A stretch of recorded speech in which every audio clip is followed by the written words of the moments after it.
The greatest island on Earth, Australia, is a secret country with a secret history. Now that may sound strange because Australia has always projected a very clear image of an open and fortunate society. And yet there are few countries in which an historical conspiracy of silence has been so complete as here in Australia. This was a frontier country, and it still is. On one side of the frontier in the late 18th and early 19th centuries, there were the English poor and Irish political prisoners sent by Britain as slaves. On the other side of the frontier, in deepest shadow, lived a mysterious and remarkable nation whose people could trace their roots back 40,000 years. Britain waged war against this nation. Massacres as systematic as those practiced against the Jews in the 20th century were carried out in the name of God, king, anthropology, money and land. The jolly swagman was not especially jolly. The billabongs ran with blood. Few or none of these events were recorded and remembered by white Australians. And as the cities grew, the descendants of the white slaves, Australians like myself, seldom glimpsed the other side of the frontier, the outback as we called it. As children, we were given to understand that we were merely innocent bystanders to the slow and natural death of an ancient people, the first Australians, rather than the inheritors of a past every bit as rapacious as that of the United States, Latin America, Africa. All that was unmentionable and secret. This picture was taken at an Aboriginal reserve in the Northern Territory in 1968. Called the Palms, it was my first glimpse of what I'd never imagined, an Australian gulag beyond the frontier. How did they get away with it? In Aboriginal cemeteries, the number of children's graves is always disproportionately high. In 1983, two researchers using Queensland government statistics found that Aboriginal deaths from preventable infectious diseases in that state were as much as 300 times higher than the white average and among the highest in the world. In New South Wales, a report found that almost a quarter of Aboriginal males who had survived to the age of 20 were dead by 40. These are third world statistics. A third world disease, trachoma, is widespread in black Australia. Trachoma grows ulcers on the eyes and causes blindness. Leprosy is also virulent. In recent years, the rate of new lepers has dropped by only 20% in Australia, compared with an 80% drop in Upper Volta, the poorest country in the world. Black Australians may well have the highest prison population in the world. Convictions related to homelessness, alcoholism, and unemployment have meant, in effect, that to be black is a crime. In education, black children who not long ago were taught that their society was pagan are now taught to question it, while all the time being rejected by the alternative white society. Too many black Australians live in tin shelters like these, which boil in summer and freeze in winter, which have an ablution block if they're lucky, and taps that seldom run. Australians give generously to Cambodia and Ethiopia, but this is not a cause. For beyond the suburbs it remains out of sight and out of mind. How the first Australians have survived and actually increased their number in recent years is phenomenal.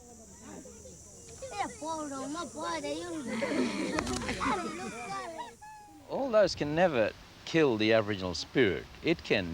Man has done terrible things to the Aboriginal man, the physical part of us. It has caused everything you've said it has. The degradation has been there, but that's just a reflection on the European white ways, not the Aboriginal spirit. The Aboriginal spirit is a shining, pure spirit which still is part of this. I think it is our greatest victory that we have hung on to our humanity. I think it is not true that we have been dehumanised in the way that so many other peoples of the world have been dehumanised by decolonisation. And in fact, it frustrates many of our white sympathisers that Aboriginal people are still so kind and prepared to accept white people on their own terms. So far, all they've had is the crumbs that drop from the white man's table. And Aborigines basically have had secondary rewards, more or less. Don't want to denigrate all the hard work put in by the Aboriginal people and their white supporters who got the vote for Aborigines and so on. But the Aborigines have to win a place in modern Australia, and they have to develop the sort of organisation that will enable them to do that.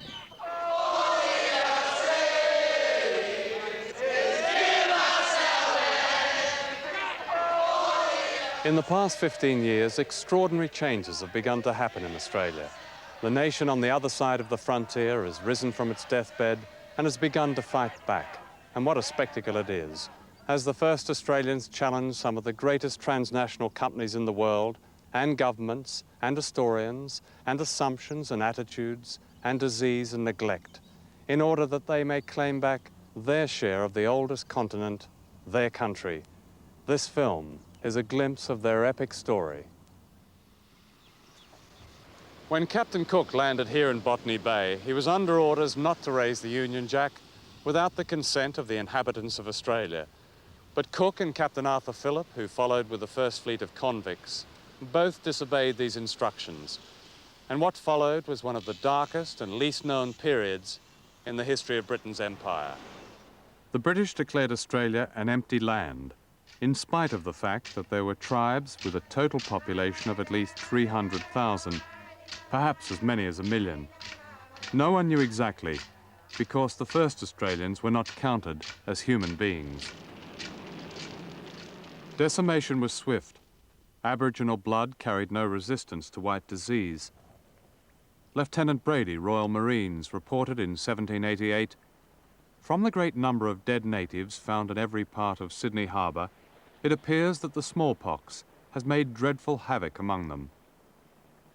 But not nearly as much havoc as massacre. No British colony was born under so cruel a star as Australia. The early convict ships had brought thousands of white slaves, mostly English and Irish, transported for crimes of poverty and politics. And they became the instruments of massacre, directed by Christian gentlemen who had brought with them attitudes of racial superiority that were the staple of empire. Ironically, their cruelty was at odds with liberal reformers in Britain who were then seeking to end the slave trade. In 1837, a House of Commons Select Committee condemned the atrocities against the Aborigines. But the difference between sympathy and action was a convenient 15,000 miles. I think it's a very calculating attitude which makes an entire nation of people write out 200 years of history and then speak only about imperial history. They speak about the pioneers, the brave white pioneers, the brave women who settled the country, as if we didn't ever exist. And all of that history is based also on the legal fiction which established for them that they legitimately owned this country. They call it terra nullius, in other words, empty continent. The law says that we did not exist in 1788. Therefore, the continent was empty, uninhabited wasteland, and therefore the British had a right to occupy it. So you see, there have never been treaties here because we didn't exist legally to sign a treaty with them. The Aborigines were deemed to be subhuman, little more than animals, which was to justify not only the theft of their land, but their extermination. An edition of the Encyclopedia Britannica, still in circulation when I was at school, described them as only an animal of prey, more ferocious than the leopard or the hyena. He devours his own species. So they were hunted and raped and massacred. And few doubted at the time that genocide was official policy. A government report in the 1850s spoke of the success of poisoning Aborigines, 100 of them laid out at a time. But until quite recently, little of this was even acknowledged. In Tasmania, the Aborigines were said to have died out. In fact, they were hunted along with kangaroos and almost wiped out. In New South Wales, by 1845, the tribe who had watched Captain Cook sail here into Botany Bay was reduced to 3 women and a man. In Victoria, an Aborigine called Old Mr. Burt recalled this story told by his mother. They buried our babies with only their heads above the ground. All in a row they were. Then they had a test to see who could kick the babies' heads off the furthest. One man clobbered a baby's head off from horseback. They then spent most of the day raping the women. Most of them were then tortured to death by sticking sharp things like spears up their vaginas until they died.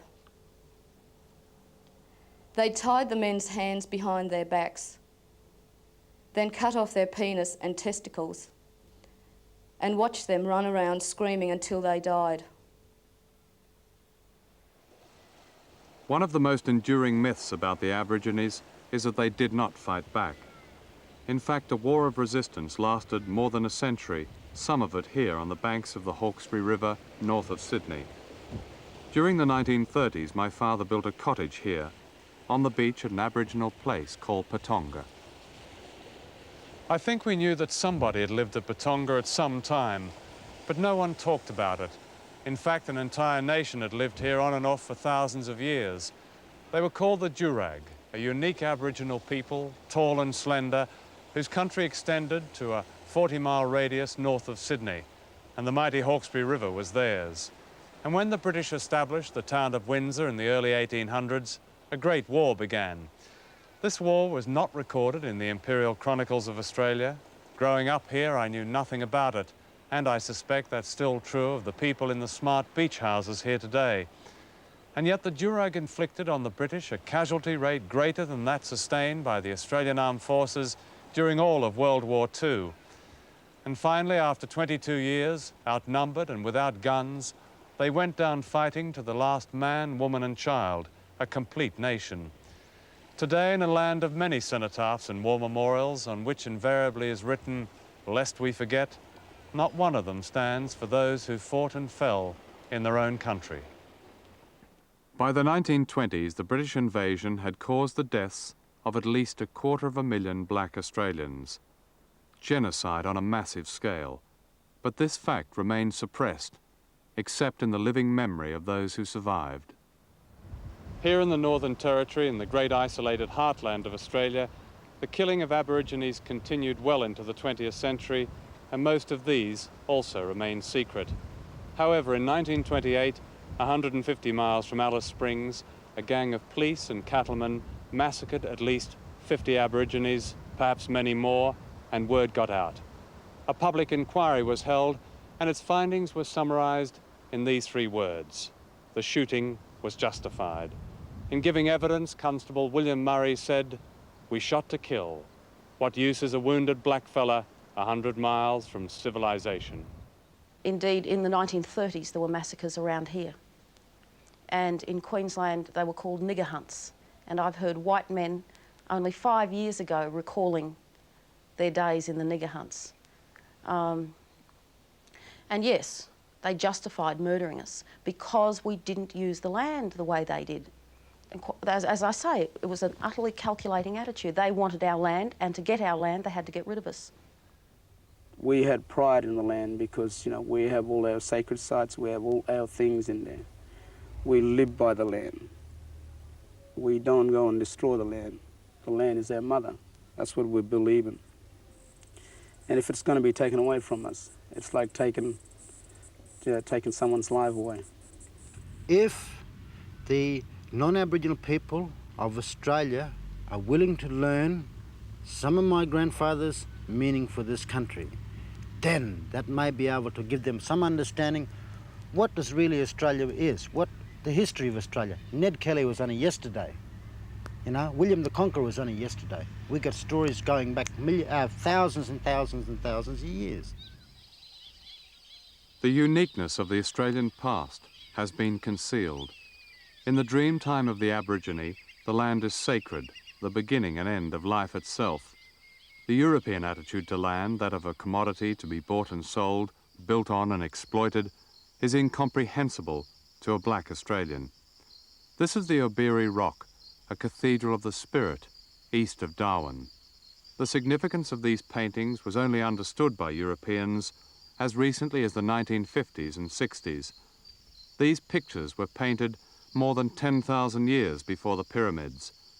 They are older and more sophisticated than the cave paintings in France, by which the European tribes have measured their civilization. The World Heritage List now recognizes them as the oldest expression of human creativity. In other words, the longest historical record of any human beings. In recent years, white historians have made contact with people whose oral history includes record of the eruption of volcanoes 5,000 years ago. Many Australians are unaware of this.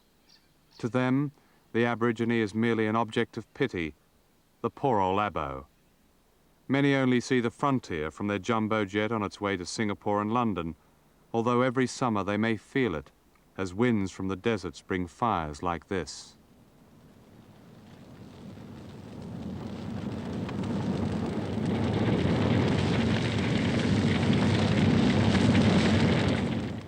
These fires are unpredictable. They devastate the rural landscape and they reach into corners of gentility and incinerate without argument. Perhaps these fires, like the great droughts and floods, are reminders of the true nature of a country in which the majority of people may only be interlopers. The Aborigines not only survived, they developed a unique society and culture which those Europeans tied to racial stereotypes never saw or never acknowledged. Aborigines were presumed to be primitive and passive, at best noble savages, but none of this was true. In this ritual dance, for instance, the essence is humor, a put-on. In fact, they were more sophisticated than the invaders. They learnt languages better, they understood the environment better, and the civilized value of their one-family society often remained a puzzle to Europeans who were hardly civilized themselves, coming from a background of class division and brutal poverty.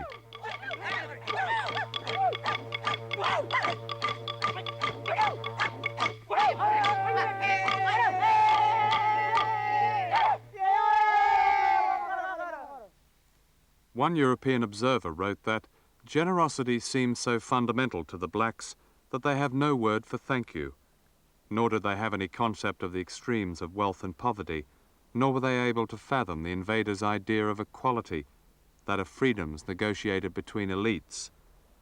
The native Australians, wrote a colonial official in 1841, are a nation owning no chief, literally a pure democracy. A Victorian clergyman wrote, "The Aborigines don't seem to understand exalted rank. In fact, it's difficult to get into a blackfellow's head that one man is higher than another." In 1965, the non-people revolted. A young Aborigine called Charlie Perkins led both blacks and white students on freedom rides into the outback.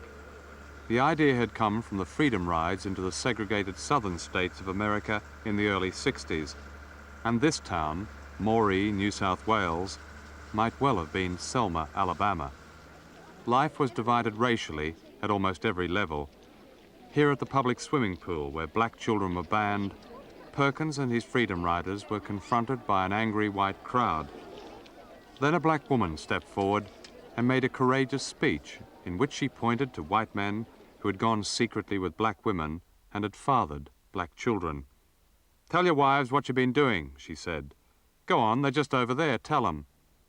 That evening, black children were allowed into the swimming pool. The fight back had begun. In 1967, a referendum was held which allowed the Aborigines to be counted as citizens in their own country. They could own property, they could get a job without permission, at least on paper, and they could vote. But for whom? For what? Political regimes in states like Queensland and Western Australia remained deaf to them. But what was changing, and dramatically, was the attitude of Aborigines themselves, many of whom now refused to play the part of mere victims in order to merit white sympathy and charity. Black Australians have tried many times to bring their case to the world, but their cry could not compete with the image of the lucky country. In 1982, the Commonwealth Games were held in Brisbane, Queensland, and the assembled international media heard ordinary, dignified voices of Black Australia, a nation they had not known existed. Everyone else here today has brought along their flags of their country, we're doing exactly the same thing. We're promoting our flag, the flag that we've chosen to follow, and we're displaying that. And there's no harm in doing exactly that. And we're going to sit it out quietly like the rest of them, enjoy the games, but display our flag, and that's what we're doing. Around this time, the then Australian Prime Minister, Malcolm Fraser, was building a reputation as a champion of black rights in southern Africa. For the Aborigines, this presented a familiar irony.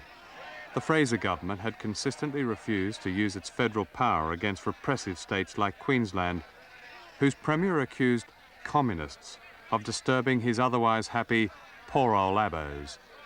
The truth was that the days of the poor old Abo had gone forever.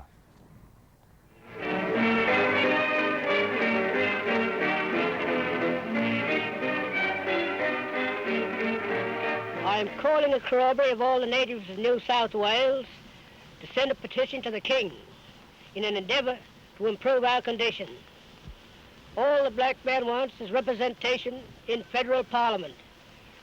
There is also plenty of fish in the river for us all, and land to grow all we want.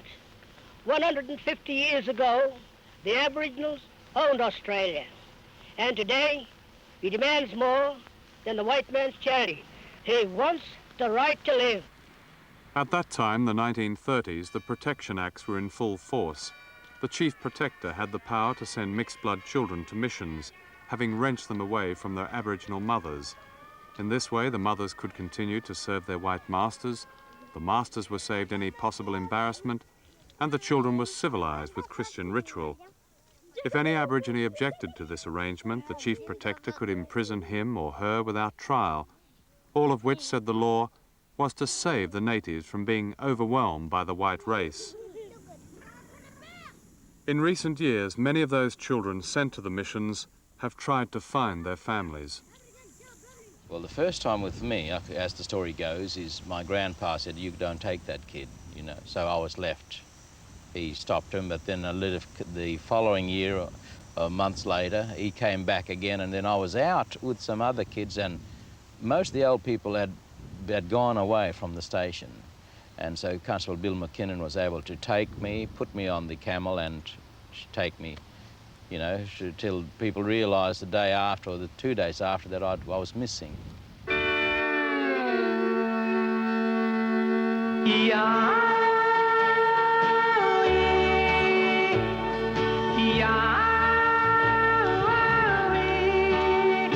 My brown-skinned baby, they take him away.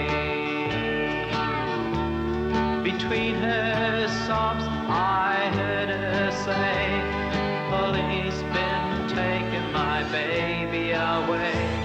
From white man, boss, that baby I have. Why he let him take baby away?"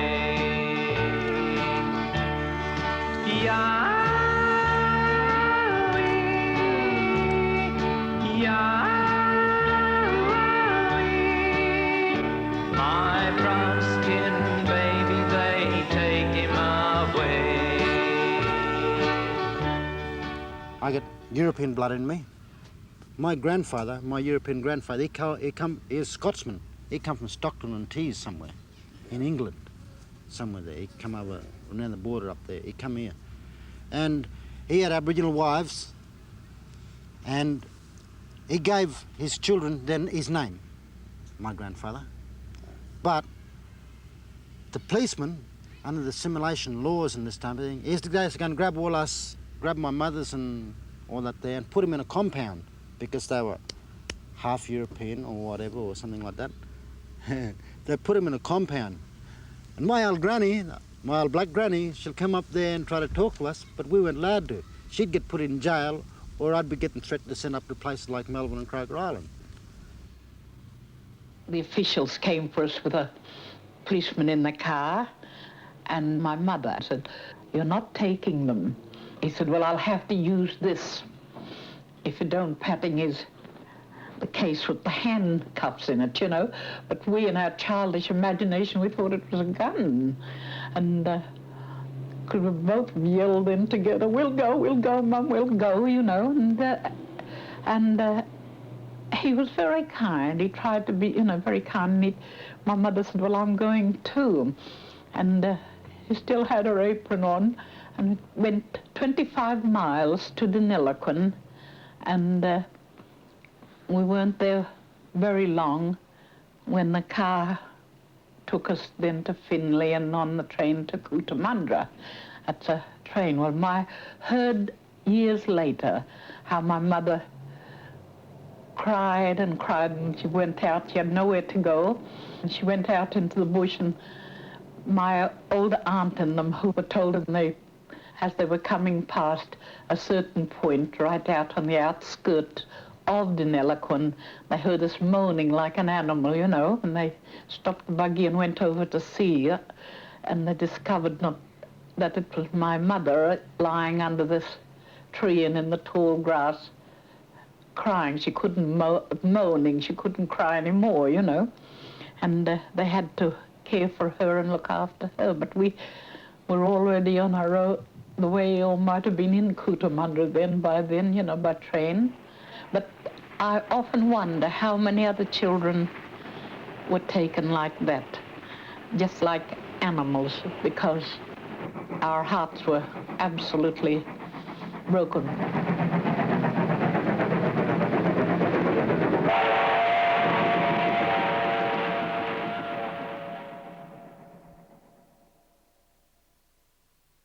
How do you do? I'm Inspector Johnson from the police headquarters. The war prevents the camping or the erection of tents on unleashed animals. In January 1972, 4 young blacks set up a tent on the lawns of Federal Parliament in Canberra and called it the Aboriginal Embassy. Again and again the police tore it down, and again the Aborigines put it back up, all of which was embarrassing to a Conservative coalition government which found itself explaining to inquiring foreigners the symbolism of an Australian embassy in Australia. It was a brilliant idea which focused a national campaign for land rights and helped to concentrate minds in the Australian Labor Party. A Labor government was elected for the first time in 23 years. It was the first Australian government committed to a policy not of whether there ought to be justice for the Aborigines, but how.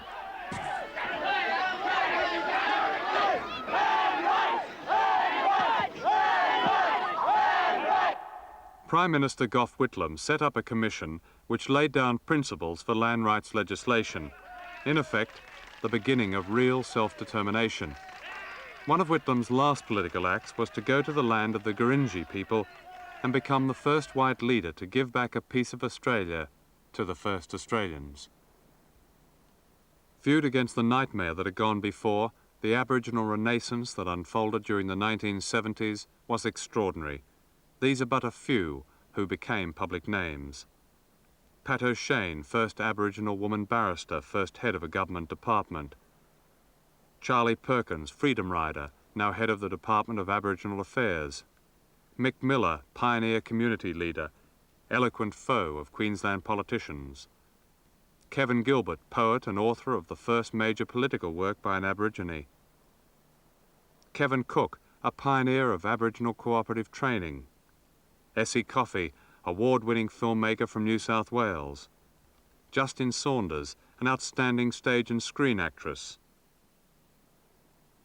Marweel Yantelaway, celebrated star of many feature films. David Gulpilil, film actor and dancer extraordinary.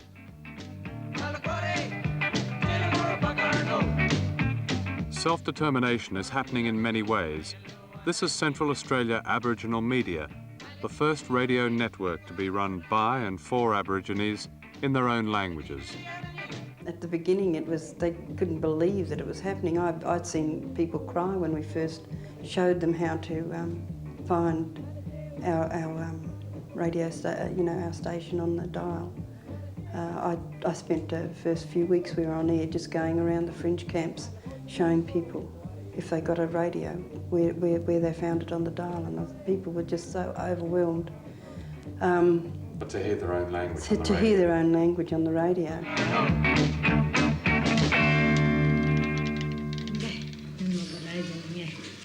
Good afternoon, time is 7 minutes past 1. Another film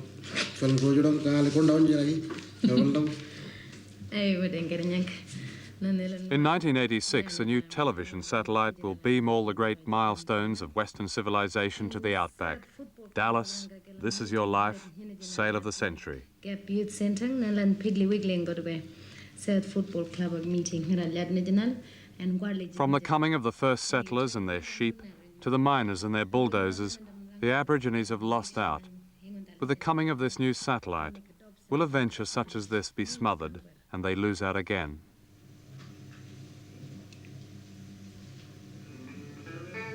You didn't line it up properly.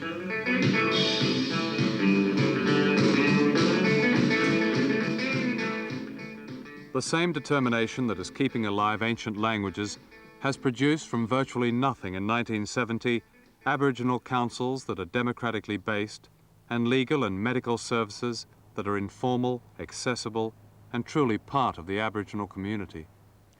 The long-term goal is self-determination, and the obstacle is what we call the Aboriginal industry. There are so many white people in Aboriginal affairs doing things that we can do, running our communities when our communities can run them themselves, and so that it seems almost impossible at the moment to do anything about that. But if you take a long-term view, we've come a long way in terms of achieving self-determination on the ground in running our own communities and organisations, and in convincing Aboriginal people that they can do it, that one doesn't have to be reliant on the long socks. It's like Big Brother watching, you know. Look, you do the right thing. If you don't, I'll cliff you under the ears, you know. So our big white brothers prefer that we stick under their rules. Their rules? Their rules. Do you think there'll ever come a time where you'll have your own rules? Well, I don't care what rule they get. I've got my rule in my sacred site, which I keep, and I'm proud of it. The Walpiri people of the Northern Territory have transformed this former mission at Bamyili into their own community, with a bus, a clinic, and a school where the first black teachers are qualifying. I'm listening on the radio. Yeah, I'm listening on the radio, yeah. And where am I go then? Where am I reckon I'm going? I'm going to look like chicken. Then I'm going to...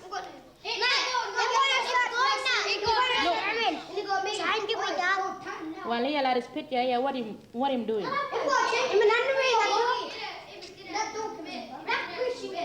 Yeah, me get up from bed. What about here now? What about this picture here? Buckingham Palace, scenes of Christmas snow.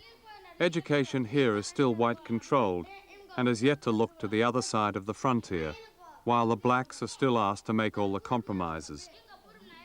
At least they're no longer being taught that Captain Cook found them. Do that again. Point to the word Christmas.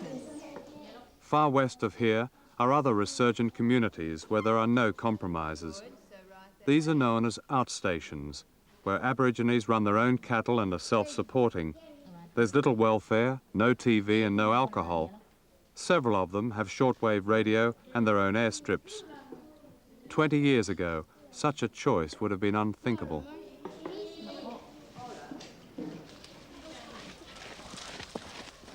At Yipperinya School near Alice Springs, the children of people who were once forced off their land by squatter farmers are taught their origins, such as the gathering of traditional food known as bush tucker, kangaroo, witchetty grub, wild onions.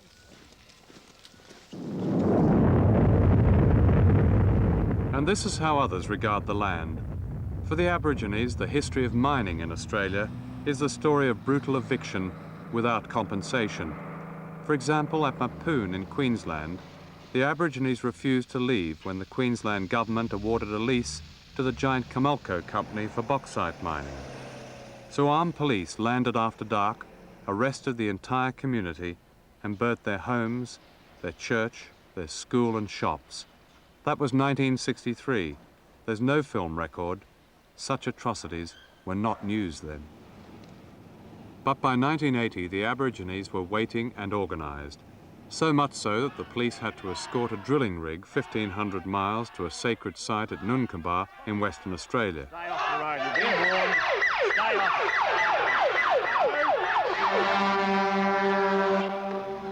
What was significant about this was the white popular support for the Aborigines, which raises a universal question. Is it possible for the haves to restore to the have-nots an honoured place in their nation's history?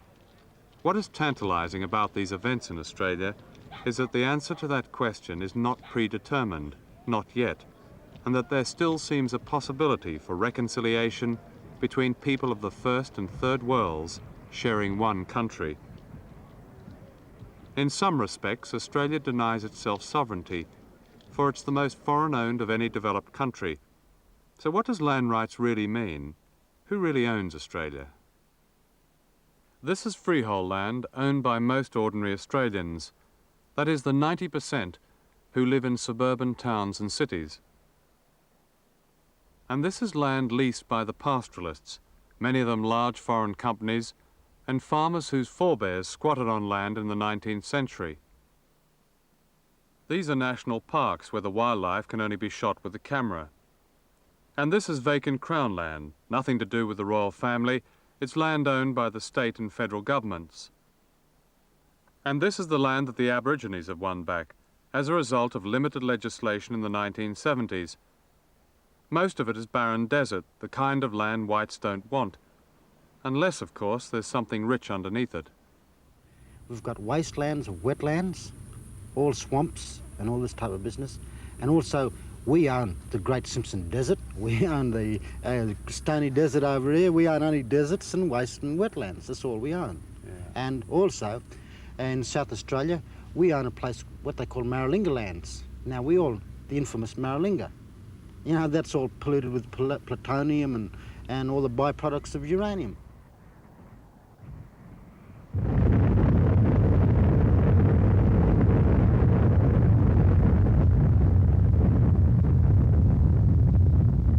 Australia has the distinction of being the only country in the world to have supplied uranium for nuclear bombs, which its leaders allowed to be dropped by a foreign power on their own territory and their own people without warning.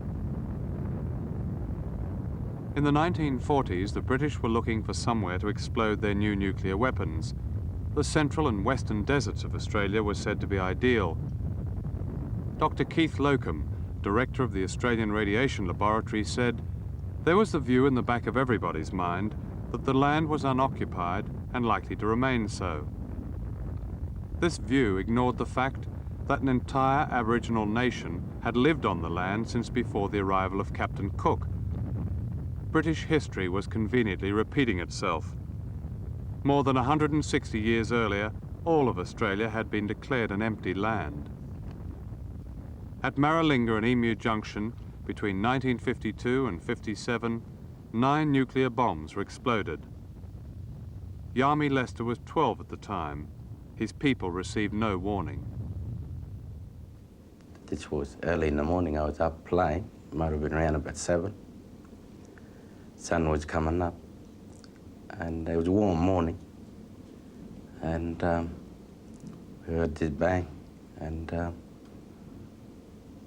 old people saying something, and when I heard the bang, and I just went on playing with other kids there. The black smoke come over, and I thought it was dust storm, but it was too quiet for dust storm. And I just rolling above the trees, then pass over, and then after that, I don't know how many days after, but most of the people were sick, and we all got skin rash and diarrhea and sore eyes and red eyes, and you couldn't open it, or you opened it and it was hurting, and tears and all that. And I believe that some people died because of we didn't have any proper treatment. There's no white doctors or white nurses there. That's happened, I think, 1953. Then 57, I went blind then. In Britain and Australia, a propaganda campaign was mounted to justify the tests. This was the news of the world in May 1957. Tests will harm no one. In the Daily Express, Chapman Pincher wondered who were the real opponents of Britain's harmless bomb tests. Could it be those who hate or envy the British? Could it be Jap business tycoons who are using underhand methods to beat Britain in the export markets? For many years, the Aboriginal people tried to tell the world what had really happened in Australia, but few listened. It was only when British and Australian servicemen who had worked on the tests began to suffer and die from cancers that the full horror of the bombs began to emerge. Finally, in 1984, the Australian government agreed to a Royal Commission. Patrick Connolly, who served at Maralinga with the Royal Air Force, said, "Occasionally we would bring the Aborigines in for decontamination. Other times, we just shoot them off like rabbits." Australia has offered its sovereignty to other countries while denying it to the Aborigines. The Americans today have a number of spy bases which are theirs to do as they wish. Here is the American ambassador accepting one of the bases almost as right. Now, our friendly Australian landlords haven't yet demanded their rent. But we Americans want to always be good tenants. We want you to know that we pay our bills promptly. Here then, Mr. Prime Minister, I want to present you with one peppercorn payment in full for the first year's rent. I thank you very much. Near Alice Springs and its sacred Aboriginal sites is the Pine Gap base, which tells the Americans what the Russians are doing in Europe. Not surprisingly, the Russians have indicated that Pine Gap is a prime nuclear target. A peppercorn is therefore a bargain price to pay for positioning Australia in the front line of a nuclear war on the other side of the world. The Prime Minister, Bob Hawke, has projected himself, or rather his media image, as truly a man of all the people. Indeed, when he came to power, his Minister of Aboriginal Affairs, Clyde Holding, spoke of land rights as a restitution for white Australia's genocidal past, a final healing of the wounds. A National Land Rights Act was to be drafted at last, one, it was hoped, without strings to snatch the land back. But mining was the catch. During the 1984 election campaign, powerful mining interests conducted an openly racist campaign which included TV commercials with a black wall built across Western Australia. In October, in the critical weeks before the election, the state's Labor Premier, Brian Burke, met Prime Minister Hawke. They talked about the problem of land rights and marginal seats and of being fair to mining interests. After the meeting, Hawke effectively cancelled Labor Party policy which would have given Aborigines the right to control resources on their own land. A starring role is said to be Bob Hawke's dream for the 1988 bicentenary celebrations, which for the Aborigines may well be a nightmare. This was Botany Bay in 1970. On the other side of the water, the whites were celebrating yet again the coming of Captain Cook. At the next celebrations, the Aborigines may not be satisfied simply with expressing their grief. Well, every 26th of January I mourn in my heart, because as far as my experience with colonisation, I've pretended outwardly it's good. I've learned to speak the language that I was taught. I've learned to dress and live the way that made other people happy, but I had to sacrifice my desires, my ways, my culture. You can go ahead and celebrate your 200 years, whatever, settlements. I'm just going to wander down the bush and do what I want to do. Well, I don't see how Aborigines could have anything but antipathy towards the 1988 celebrations unless their sovereignty in this country had been assured. I mean, how on earth could Aborigines come to the party at all? I wonder where we're going to celebrate justice You know, when are we going to celebrate just giving back what was taken wrongfully? It comes down to this. Aboriginal people will not survive unless we have real land rights, and that means having control over our land.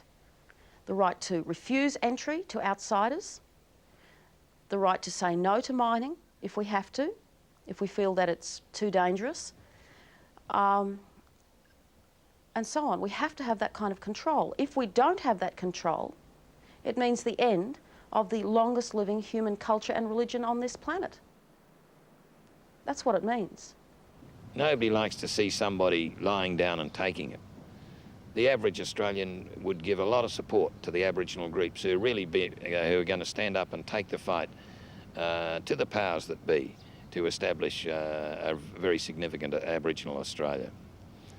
And there'd be many. The battle lines would be drawn up, but there'd be a lot of white Australians on the side of Aborigines who attempt to do this. Is this perhaps the kind of national crusade that seems to have been lacking in this country for quite a long time? How could it be possible with the people so decimated, over such a vast area? Decimated first by disease, then subjected to a systematic and not so systematic genocide in various parts. How could it be otherwise with the numbers so small and with the distractions and the forces against them so great?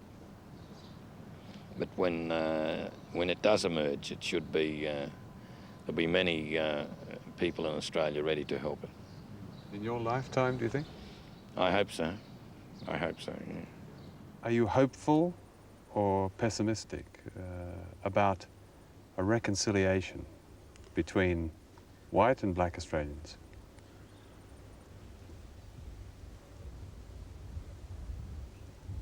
I can't comment on that at the moment. You're not sure? Not sure. Otherwise, I'd be telling you lies. In a momentous vote in 1967, almost 90% of the Australian electorate gave the federal government special powers to legislate justice for the Aboriginal people.